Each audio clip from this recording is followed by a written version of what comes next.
Hello बच्चों, let's start the question. The rate of a reaction depends upon the temperature and is quantitatively expressed as this equation. If a graph is plotted between log k and 1 by t, write the expression for the slope of the reaction.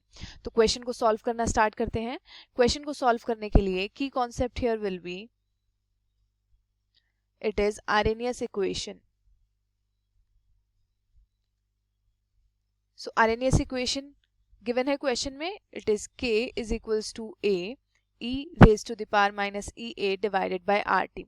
k is the rate constant, a is pre-exponential factor, ea is activation energy, r is gas constant and t is temperature. Taking log on both sides, तो ये हो जाएगा log of k is equals to log of a minus ea divided by 2.303 rt. Now graph की equation क्या होती है? y is equals to m x plus c. So question में given है कि log k and 1 by t में graph put हुआ है, ग्राफ प्लॉट हुआ है, तो ये हो जाएगा y is equals to c minus m x.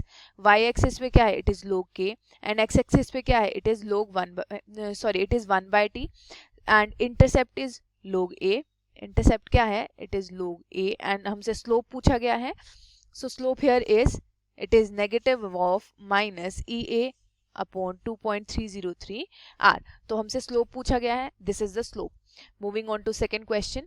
If at under conditions ea1 and ea2 are the activation energy of two reaction, if ea1 is 40 and ea2 is 80 joule per mole, which of the two has a larger value of rate constant? तो अगर हम बात करें activation energy की, तो activation energy is inversely proportional to rate constant that is k. अगर activation energy ज्यादा तो रेट कांस्टेंट की वैल्यू कम होगी. सो EA1 जो है इसके लिए रेट कांस्टेंट की वैल्यू ज्यादा होगी क्योंकि इसकी जो वैल्यू है that is lesser as compare to EA2. So जो EA1 है activation energy 1 it will have a larger value of rate constant. Next question की बात करते हैं.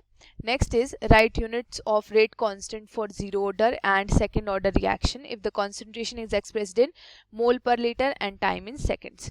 तो स्टार्ट करते हैं. जीरो ऑर्डर रिएक्शन के लिए जो रेट होती है इसको हम कैसे लिखते हैं? Rate is equals to rate constant a raise to the power 0. Raise to the power 0 that means ये कितना हो जाएगा? 1. सो यहाँ से रेट कांस्टेंट हम कैसे लिख सकते हैं? ये हो जाएगा rate constant is equals to rate and जो a raise to the power 0 है ये 1 हो गया है. एंड जो रेट होता है रेट ऑफ अ रिएक्शन ये क्या होता है? concentration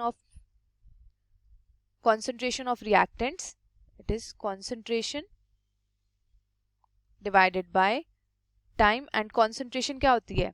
it is always in terms of molarity. It is mole per litre and time is in second. Question में गिवन है. तो जो रेट कांस्टेंट है जीरो ऑर्डर रिएक्शन के लिए उसकी यूनिट क्या हो जाएगी? It will be mole per litre. It is mole per litre पर सेकेंड. अब हम बात करते हैं फॉर फर्स्ट ऑर्डर रिएक्शन. तो रेट हम कैसे लिखते हैं फर्स्ट ऑर्डर के लिए? Rate constant a raise to the power 1. Now rate constant कैसे लिख सकते हैं? Is equals to rate divided by a. Rate की यूनिट्स क्या होती हैं? It is mole per litre पर सेकेंड. अब जो a है ये कॉन्सेंट्रेशन है, इसको हम कैसे लिख सकते हैं? It is mole per litre. Mole per litre से मोल पर लीटर कैंसिल आउट. ये कितना हो जाएगा? इट विल बी पर सेकेंड. तो यूनिट्स क्या हो जाएंगी? It is mole per litre पर second and first order it is पर सेकेंड. क्वेश्चन में हमसे यही पूछा गया था. I hope you understood. All the best.